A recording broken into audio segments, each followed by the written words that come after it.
Hello, bienvenue dans cette nouvelle vidéo. Je suis ravi de te retrouver aujourd'hui puisqu'on va parler des annonces d'appel. Donc les annonces d'appel direct sur Google Ads, ce sont des annonces, tu les as d'ailleurs probablement vues passer quand tu es sur mobile. Ce sont les annonces qui vont te permettre d'appeler directement l'annonceur, donc l'entreprise qui diffuse l'annonce plutôt que d'être dirigé vers son site web comme c'est le cas habituellement. Donc je vais tout expliquer dans cette vidéo, pour quelle industrie ça va surtout servir, ce que c'est exactement, comment tu vas être facturé, et à la fin de la vidéo, et je t'encourage à rester puisque je vais te montrer comment tu vas pouvoir les mettre en place dans ton compte, soit dans un groupe d'annonces existant, soit en créant une nouvelle campagne from scratch dédiée à ces nouvelles annonces. Allez, c'est parti!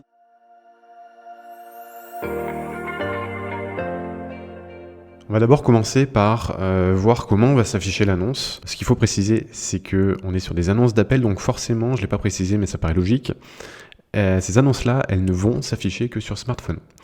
Donc il faut bien prendre en compte que si tu ne veux faire des campagnes d'appel uniquement, tes campagnes ne diffuseront que sur les smartphones et pas sur ordinateur. Donc ça, il faut bien l'avoir en tête, parce qu'on a vite fait d'oublier, mais c'est logique puisque le titre sera un lien qui va renvoyer vers l'appel, vers le clavier téléphonique. Alors, donc, on est sur une annonce qui ressemble quand même pas mal aux annonces textuelles puisqu'on a un titre. Alors, ce titre-là, appelez-le, on ne peut pas le modifier. C'est Google qui va l'afficher automatiquement en fonction du numéro qui sera paramétré dans l'annonce. On verra ça un petit peu plus tard quand on sera sur le tuto. En haut, il y aura l'URL du site. En bas, il y a un lien pour aller visiter le site web. Alors ça, c'est facultatif. Google l'a rajouté quand il a mis à jour les annonces d'appel. Ça fait maintenant quelques mois, je dirais. Mais on peut très bien ne pas l'afficher. Donc ça, c'est vraiment si on a soit un site qui est tellement pourri qu'on ne veut pas renvoyer les gens dessus, soit si la stratégie, c'est vraiment uniquement de générer des appels téléphoniques, le lien, on peut le masquer. Alors, on peut encore le masquer. Je ne sais pas si ça va durer, mais en tout cas, c'est toujours possible de le faire. Il y a deux lignes de description et le nom de l'entreprise qui s'affiche en premier juste en dessous le numéro. Alors ça, il faut vraiment faire attention avec le nom de l'entreprise puisque on ne peut pas mettre n'importe quoi, on ne peut pas mettre des mots-clés, ou alors on peut essayer, mais quelquefois c'est retoqué par Google et l'annonce est refusée. Il faut vraiment mettre le nom de l'entreprise, au moins tel qu'elle s'affiche sur le site ou dans l'URL. Alors si l'URL c'est que des mots-clés, forcément c'est un plus puisque on va pouvoir mettre que des mots-clés dans le nom de l'entreprise, mais il faut vraiment faire attention à ne pas spammer ici et réserver tout ce qui est mots-clés pour le titre 1 qui s'affiche juste après à droite. Il y a même un titre 2 là qu'on ne voit pas dans la preview, mais il y a également la possibilité d'ajouter un deuxième titre qui ne sera pas forcément affiché puisqu'après ça fait une ligne à rallonge. Et je ne sais pas, là, c'est une question que je me pose, mais je ne sais même pas si ça s'affiche sur deux lignes.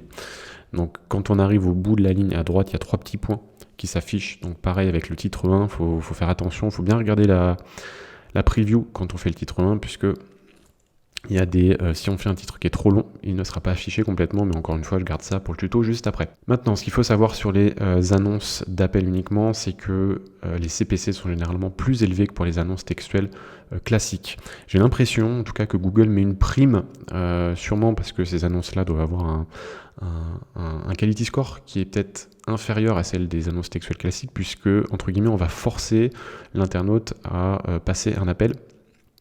On ne va pas le renvoyer vers le site web. Et puis, il y a peut-être plus de concurrence sur ces types d'annonces-là aussi, puisque clairement, si on veut générer des appels avec ce genre d'annonce, on va obtenir des conversions normalement plus facilement. Et en tout cas, je pense que pour la variété même des résultats affichés sur le moteur de recherche, Google privilégie quand même les annonces textuelles et donc impose quelque part, même si bon, j'en ai jamais eu la confirmation, mais c'est mon ressenti, impose des CPC un petit peu plus élevés pour ces annonces-là. D'ailleurs, et c'est pour ça que c'est compliqué parfois d'avoir des annonces d'appel mixées avec des annonces textuelles classiques dans un seul et même groupe d'annonces, puisque généralement toute la diffusion va aller sur tes annonces textuelles. Tu vois, là je te mets à l'écran une copie d'écran d'un compte client où, comme tu peux le voir, il y a une responsive qui prend tout le trafic et l'annonce d'appel n'a quasiment aucune impression. Donc c'est pour ça que dans ta stratégie, et ce que je recommande de faire si tu veux vraiment générer du trafic sur des annonces d'appel, c'est de ne mettre dans ton groupe d'annonces uniquement des annonces d'appel et ne pas les mixer avec d'autres types d'annonces textuelles. Ensuite, clic ne veut pas dire appel. Je ne sais pas si tu as déjà fait le test, mais lorsque tu cliques sur un lien, que ce soit sur un site web ou ailleurs, qui contient un numéro de téléphonique, enfin un lien d'appel, ton smartphone ne va pas tout de suite lancer l'appel. Ça va ouvrir ton clavier téléphonique avec une pop-up qui va te demander de confirmer si oui ou non tu veux lancer l'appel. C'est là où beaucoup se trompent et pensent à tort qu'à partir du moment où ils vont mettre une annonce d'appel dans leur annonce, à chaque clic va générer un appel, ou que Google va facturer à chaque fois qu'un appel est passé, et que du coup c'est clairement avantageux, alors que pas du tout. Et dans mon cas d'ailleurs, j'ai très peu de campagnes d'appel, et d'ailleurs je ne lance quasiment aucune annonce d'appel maintenant, puisque ce que j'ai observé, c'est que généralement, donc d'une part c'est plus cher, mais de deux, comme clic ne veut pas dire appel, et Google facture à partir du moment où l'internaute clique sur l'annonce, mais pas forcément lance l'appel téléphonique, on peut, et généralement, en tout cas dans mes observations, j'ai rarement vu et de moins en moins de campagnes qui performent mieux sur des annonces d'appel versus des annonces textuelles classiques. Donc ça, faut bien l'avoir en tête, c'est qu'un clic ne veut pas dire appel. Google ne facture pas un appel, Google facture toujours le clic sur l'annonce d'appel. Ensuite, c'est pas parce qu'on a des appels, des annonces d'appel direct qu'il ne faut pas avoir de site web, puisque Google va se servir du site web, donc il faut un site web avec le numéro de téléphone affiché dessus pour que Google puisse bien vérifier que le numéro de téléphone vous appartient et que vous ne mettez pas n'importe quel numéro dans l'annonce d'appel. Et ensuite, on peut y ajouter quand même certaines extensions, comme les extensions de lieu, d'extrait de site et d'accroche. On ne peut pas mettre de lien annexe, par exemple. Ensuite, alors, les annonces d'appel, c'est assez spécial, les annonces d'appel direct. Donc, il y a des secteurs pour lesquels ça marche mieux que d'autres. Donc si toi tu as un business avec des notions d'urgence comme la plomberie, comme l'électricité, comme la serrurerie, ça peut très bien marcher puisque dans ces moments-là, la personne veut un intervenant tout de suite. Donc généralement ce qu'elle va faire, c'est qu'elle va pas faire toute la page de résultats et cliquer sur tous les liens. Elle va cliquer sur les quelques premiers liens ou sur le premier lien, celui qui est situé tout en haut. Et si c'est une annonce d'appel, là, pour ce coup-là, il y a de fortes chances que elle demande à lancer l'appel et qu'elle ne clique pas sur les autres liens, puisque on sait que quand on a besoin de quelqu'un tout de suite, on est pressé et on n'a pas le temps de faire tous les sites. Donc dans ces secteurs-là, ça peut bien marcher. Pour des commodités, alors moi ce que j'appelle les commodités, c'est vraiment les services où les gens n'ont pas forcément besoin de trop comparer. C'est pour ça que j'ai mis taxi par exemple, c'est que quand on veut un taxi, on va pas comparer non plus 10 sociétés de taxi, généralement c'est les mêmes prix, c'est le même service. Donc quand on est dans ce cas-là, généralement on clique pareil sur le premier lien et justement si c'est une annonce d'appel, ça permet encore d'aller plus vite puisqu'on appelle directement. Et là je parle pour les taxis, mais ça peut être pour d'autres secteurs aussi où clairement on n'a pas trop d'incitation à aller comparer les différents services entre eux. Voilà, donc c'est ce que j'appelle les commodités. Ensuite les services après-vente, alors ça je vois très peu de boîtes le faire, pourtant ça peut très bien marcher si jamais tu gères une société où tu as des appels, où tu as des questions de la part de tes clients. Dans tous les cas, il y a beaucoup de gens qui font des campagnes sur leur nom de marque, donc ça peut valoir le coup par exemple, pour toutes les requêtes du type nom de marque plus service après-vente ou nom de marque plus service client, de ne pas afficher un lien vers ton site, mais plutôt un lien, une annonce d'appel direct qui reliera directement sur des personnes au service client. Et du coup, au niveau de l'expérience pour ton client, ce sera clairement mieux. Et dans tous les cas, tu aurais payé pour ce clic-là si jamais tu as des annonces textuelles sur ta marque qui tournent, tu aurais quand même payé le clic. Donc là, autant que ce soit un clic qui serve ton client et qui renvoie directement vers le service après-vente concerné. Voilà, c'est un exemple parmi tant d'autres. Il y aurait d'autres cas dans lesquels ça pourrait être utile pour du remarketing aussi, par exemple. Mais en tout cas, si on en reste à ces trois-là, c'est déjà bien. Et on va passer tout de suite au tuto où je vais te montrer concrètement dans l'interface comment on va pouvoir créer des annonces d'appel et des campagnes d'appel uniquement. On se retrouve dans l'interface Google Ads sur un compte de test où là, tu vois, j'avais déjà créé des annonces pour une autre vidéo. Et là, je vais te montrer comment tu vas pouvoir directement dans une campagne existante dans un groupe d'annonces existant, créer une annonce d'appel direct.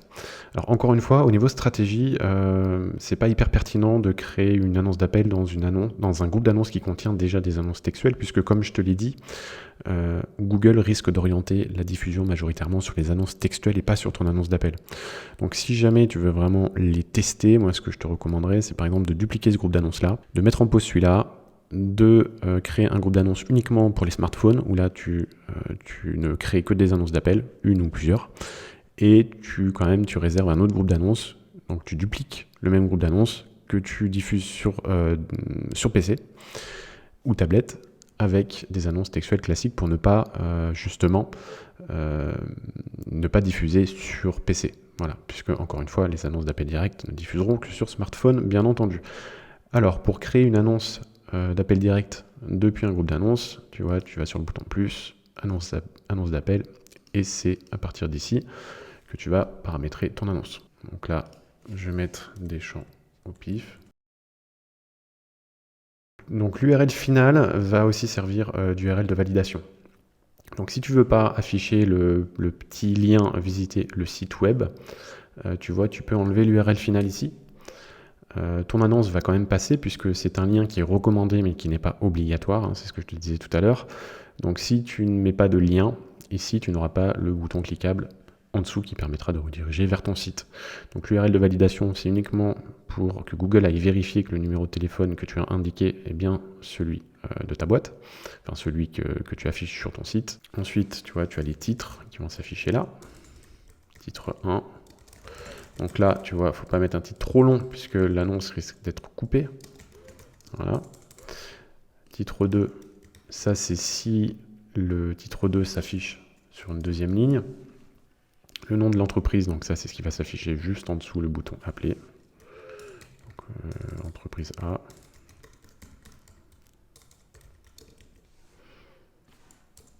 Et là, pareil pour les descriptions. Voilà, donc je vais pas non plus faire un roman, mais tu vois le principe. Voilà, et ensuite, tu peux, au niveau de l'action de conversion, tu vas pouvoir, si tu as le suivi des appels activé et si tu veux suivre les conversions de tes annonces d'appel, ce que je te recommande, hein, bien entendu, il faut que tu choisisses l'action de conversion qui correspond à ton appel à partir des annonces. Et tu enregistres. Enfin, accepter. Elle ne le sera pas pour le coup, mais puisque mon lien est bidon. Mais voilà comment tu vas pouvoir créer une annonce d'appel depuis un groupe d'annonces existant. Et donc avant de te laisser, je vais te montrer comment tu vas pouvoir créer non pas une annonce d'appel depuis un groupe d'annonces existant, mais créer une campagne d'appel direct directement pour avoir donc une nouvelle campagne dédiée exclusivement à ces annonces d'appel direct. Donc tu te positionnes au niveau de tes campagnes, tu cliques sur le bouton plus, nouvelle campagne. Donc là, ce qu'on veut, nous, c'est des prospects. On va choisir donc le réseau de recherche. Et là, c'est ici où tu vas décider indiquer comment vous souhaitez atteindre votre objectif. Nous, ce qu'on veut, c'est des appels téléphoniques. Donc à partir de là, c'est ici que tu vas rentrer le numéro de téléphone de ton business. 5, on continue. Bon, moi j'en ai déjà fait une, j'en ai déjà lancé une tout à l'heure, qui est en brouillon, mais là on va en créer une nouvelle. Donc on va dire campagne d'appel. Donc là tu as le choix, soit tu le fais uniquement sur le réseau de recherche Google, soit tu inclus les partenaires.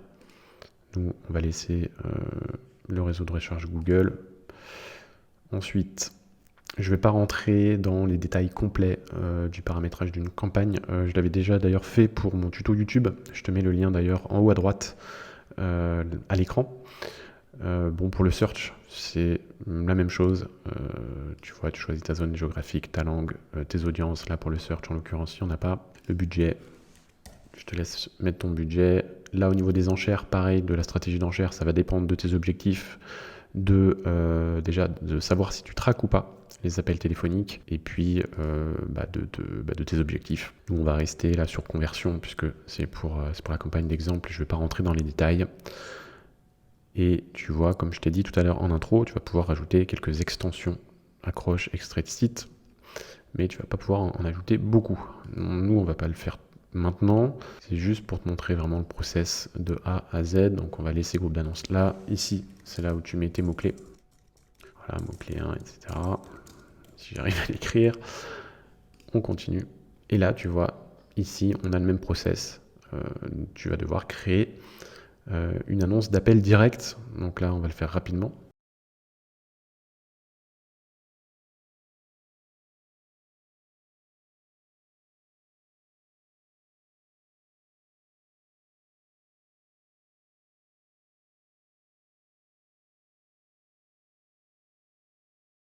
Voilà, donc la campagne n'est pas encore prête apparemment. J'ai une annonce ici qui est là. Bon voilà, donc là on m'a mis que j'avais une erreur puisque j'avais un mot-clé qui ne génère aucun trafic, ce qui est normal. Donc là je vais mettre un mot-clé qui génère du trafic, là plombier. Voilà, la campagne est publiée. Et donc si on retourne sur l'interface, on a bien ma campagne d'appel, mon groupe d'annonces, mon annonce d'appel uniquement. Voilà, donc c'est un process qui est assez simple. Faut pas oublier, encore une fois, je te le rappelle, parce qu'on a trop souvent tendance à oublier que cette campagne-là, elle ne diffusera uniquement sur mobile. Donc, faut toujours, si jamais tu veux être diffusé sur PC, et si jamais tu lances des campagnes d'appel uniquement, d'avoir une deuxième campagne qui là ciblera les PC avec des annonces textuelles classiques. C'en est fini pour ce tuto et pour cette vidéo sur les annonces d'appel direct. J'espère que tu auras tout compris, que tu es prêt à les mettre en place dans ton compte si jamais tu sens que ça peut te servir.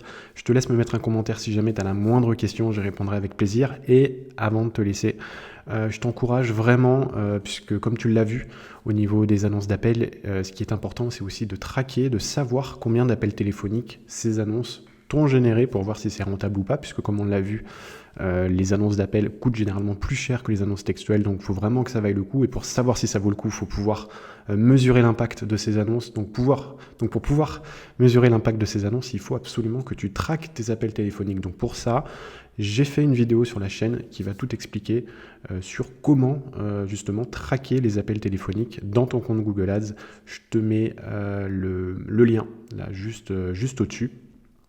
Et tu verras, une fois que tu auras mis en place le suivi des conversions des appels téléphoniques, tu pourras lancer ces annonces d'appel direct avec beaucoup plus de certitude, puisque tu vas savoir si oui ou non ça fonctionne ou pas. Allez, je te laisse là-dessus et je te dis à bientôt pour une prochaine vidéo. Ciao, ciao.